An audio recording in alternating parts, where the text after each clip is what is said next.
força para avançar. É alguém querendo te derrubar e Deus te fortalecendo, te levantando. A opressão não te para, a opressão não te para.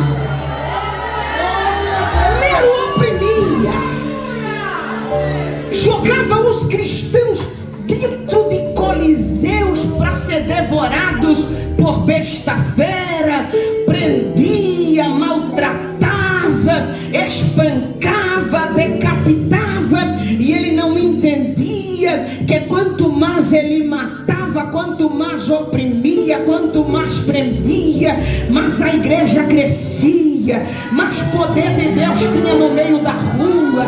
É Estevão sendo apredejado e dizendo: a pedra está batendo, mas o céu está aberto. Eu estou vendo Deus, eu estou vendo Deus. Opressão não mata. É isso que está acontecendo aqui. Perseguição. Repita comigo essa palavra. Diga: perseguição. Perseguição. Faça melhor e diga: a igreja estava sendo perseguida. É isso que está acontecendo neste capítulo de número 2. Uma forte perseguição. Tão forte que o texto vai nos dizer que Herodes estendeu as mãos sobre alguns da igreja para os maltratar. A gestão do capítulo de número 12 é a gestão de Herodes. Repita comigo esse nome para você não esquecer mais. Diga: Herodes. O Herodes do capítulo de número 12 é o Herodes Agripa. Na verdade, este Herodes pertence a uma linhagem e a uma família que persegue o evangelho desde o seu início, desde os primórdios. Este Herodes Agripa do capítulo de número 12 era neto de Herodes o Grande e sobrinho de Herodes Antipas. Quem eram esses? Você vai lembrar da apresentação deles no momento da história. Herodes o Grande foi aquele terrível perseguidor que, quando os reis magos vieram do Oriente com ouro, incenso e mirra para saudar aquele que era nascido rei, Herodes, enciumado e querendo destruir o rei que era nascido, promoveu nos dias em que Jesus nasceu um massacre em massa, porque Herodes o Grande ordenou que todo menino nascido de 0 a 2 anos de idade fosse morto, para acabar de uma vez por todas com a história deste rei que tinha acabado de nascer. Jesus se enquadrava dentro do edito de morte que Herodes o Grande tinha promovido, mas o que Herodes queria não aconteceu. Jesus escapou. Quem tinha que morrer, morreu,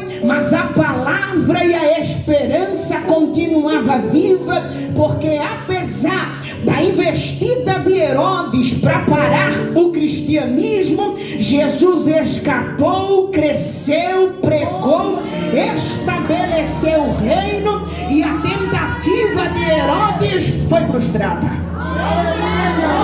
Mas a perseguição não para por aqui. Herodes morreu, mas Jesus continuou vivo. Logo o seu sucessor foi levantado. E quem foi que veio depois de Herodes o Grande?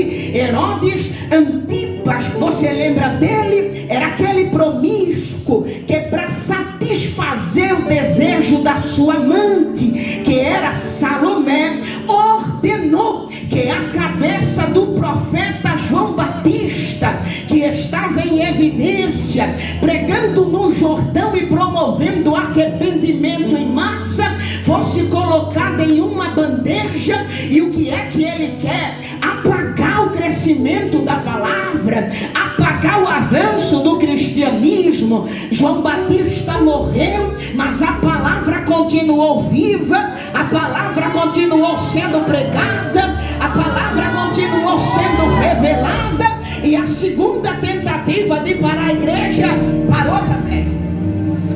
terceiro que se levanta desta mesma casa, desta mesma linhagem, é este que está mencionado aqui no capítulo de número 12. Olha o que está acontecendo. Tentaram parar o cristianismo no começo, assim que Jesus nasceu. Tentaram parar o cristianismo no desenvolvimento, quando estava em auge, através da mensagem de João Batista, que dizia: eu prego para arrependimento, mas o que vem depois de mim, ele é maior que eu, ele é tão grande que eu não sou digno nem de atacar a pecata nos seus pés. Eu batizo com água para arrependimento, mas ele é grande e vai batizar com fogo, vai batizar com fogo. João está pregando e está dizendo: eu até nasci primeiro do que ele, mas ele é antes de mim, ele é antes da vida, ele é antes do mundo, ele é antes de tudo, ele é o Deus verdadeiro. Herodes tentou parar o crescimento da igreja aqui também. No começo, no desenvolvimento e com o crescimento da igreja primitiva, foram 3 tentativas terríveis para apagar, porque uma vez que ele mata aqueles que Jesus diretamente discipulou e instruiu, e disse que Pedro seria um dos edificadores da igreja, seria glorificado, Deus seria glorificado através da vida de Pedro. Uma vez que Herodes mata de uma vez por todas esses homens, ele para o crescimento da igreja também. Então houve uma investida para parar no começo, houve uma investida para parar quando estava no auge, e houve essa investida para parar no desenvolvimento, no crescimento da igreja. Mas olhe para mim, porque se tem uma coisa que eu aprendo com a casa de Herodes, é que eles escolheram o povo errado para perseguir. É 150 anos, 3 gerações tentando matar e não mata, tentando parar e não para, tentando apagar e não apaga, tentando esquecer, mas não consegue. Sabe por quê? Porque a mão que te sustenta é maior do que a mão que te oprime. Levante a sua mão para receber isso. Maior que a mão que te oprime é a mão que te sustenta. A mão que te sustenta é maior. Oh, pelo amor de Deus, me ajude a pregar esta tarde, me ajude. Segure na mão dessa pessoa que está do seu lado. Segure, que eu estou sentindo um mover, um trabalhar diferente de Deus essa tarde. Você está assim, segura na mão da pessoa que está do teu lado. Não, tu não segura com preguiça não, irmão. Segura com convicção, com autoridade. Faz essa irmã perceber que ela está no círculo de oração, mas pentecostal de postura. Aperta a mão dela com convicção, até ela te dá pelo menos um sinal que está viva. É porque quem está vivo reage. Nem que seja com glória a Deus, mas reage. Só quem não tem reação é quem já morreu. Mas quem está vivo tem glória a Deus. Quem está vivo tem. Não, deixa eu ver. Será que tem crente vivo dentro dessa casa esta tarde? Tem crente vivo na comissão? Tem crente vivo no grupo vivo? Deixa eu ver. Lá atrás os meus irmãos estão vivos. Só quem está vivo, só quem está vivo. Só quem está vivo agora. Só se tiver vivo agora. Só se segura na mão dela. Fala para essa pessoa que está do teu lado, fala para ela, maior que a mão que te oprime. Diz a ela, é a mão que te sustenta. Fala para ela, a mão de Deus é maior. Fala para quem está do outro lado, a mão de Deus é maior. Fala para quem está na tua frente, olha, a mão de Deus é maior. É maior que a mão do macumbeiro. É maior que a mão do feiticeiro. É maior que a mão do fofoqueiro. A mão de Deus é maior. A mão de Deus é maior. Enquanto a mão de Deus estiver estendida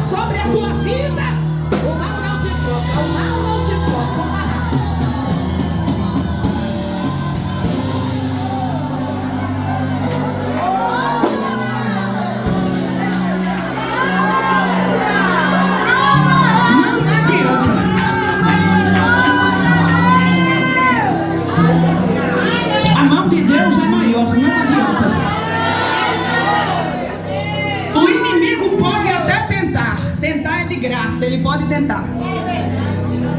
Mas não adianta. Não, fala para ela, não adianta.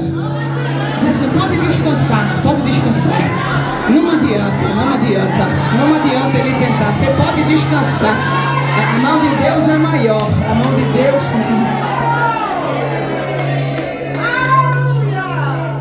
Eu lembro que eu estava na igreja. E o Senhor me fez lembrar agora esse testemunho. E quem estava contando esse testemunho foi o pastor Sandro. Hoje é pastor. Mas quando ele testemunhou acerca disso, ele era o 7º bruxo mais temido do Rio Grande do Norte. Recentemente eu tive a oportunidade de pregar lá na igreja que hoje ele dirige. Hoje ele é pastor, mas ele já foi o 7º bruxo mais temido do Rio Grande do Norte. Ele era solicitado pela eficiência que tinha ao fazer os trabalhos. Era um homem de alma vendida para o diabo mesmo. E ele disse: vou contar o último trabalho que eu fiz. Ele disse que estava lá na casa, no centro, onde ele fazia os trabalhos, recebia o dinheiro para o sacrifício, quando um casal foi até onde ele atuava e perguntou: quanto que você cobra para matar uma pessoa? Ele disse: para matar uma pessoa eu cobro X, e você tem que trazer algumas coisas que são necessárias para o ritual. Ela disse: não importa quanto que o senhor cobre, o que o senhor peça, diga o que é que eu vou trazer e vai se resolver. Ele disse: o valor pelo meu trabalho é tanto, e a senhora tem que trazer tais animais e isso e aquilo, e deu a ela uma lista que eram necessárias para completar o ritual. Quando aquele casal foi lá no centro onde ele fazia os trabalhos e deu a ele o dinheiro e deu tudo que ele pedia, ele, na sua arrogância, sem saber para quem era o trabalho, ele disse assim: não precisa nem você ir embora, espere alguns minutos, eu vou lá dentro, faço o trabalho, e quando eu voltar, não se preocupe, porque o nome da pessoa que está no papel vai ter morrido antes que você chegue na sua casa. Ele pegou o nome de alguém que estava no papel, entrou para o seu quarto de rituais, e ele disse que posicionou as velas no lugar que tinha que estar. E quando ele foi acender a primeira vela, entrou um vento pela porta e uma voz falou com ele dizendo: não mexa naquilo que é meu.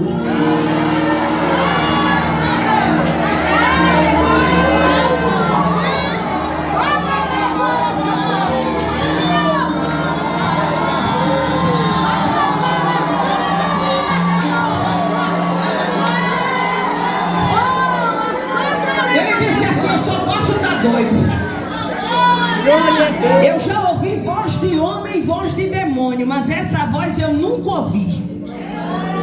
Ele insistiu, e quando ele foi acender a vela pela segunda vez, ainda mais forte, a voz falou com ele e disse assim: eu já falei para você não mexer com aquilo que é meu. Ele disse que uma entidade desceu dentro daquele quarto onde ele estava fazendo o trabalho, e o diabo falou com ele e disse: que é isso, rapaz? Depois de tanto tempo a gente trabalhando junto, e tu arruma uma dessa para mim? E ele disse assim: como assim arrumo o que? Eu estou fazendo o que eu faço, estou fazendo o trabalho. Ele disse que o diabo falou com ele e disse assim: tu sabe de quem é o nome que está aí nesse papel? Ele disse: sei não, eu só recebi o nome. O diabo disse: aí com os desse lá de cima a gente não passa nem perto. Essa mulher que está aí no papel, ela tem dono, ela tem dono.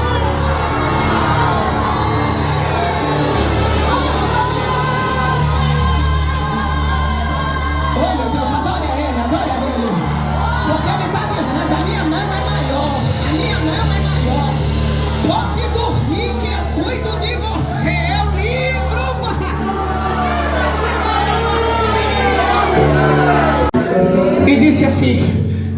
Esse é o primeiro trabalho que eu tentei fazer e não consegui. Toma dinheiro.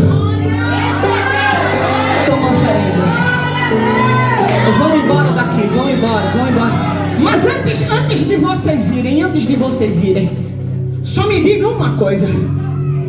De quem é o nome que vocês escreveram aqui nesse papel? E por que vocês querem matar essa pessoa?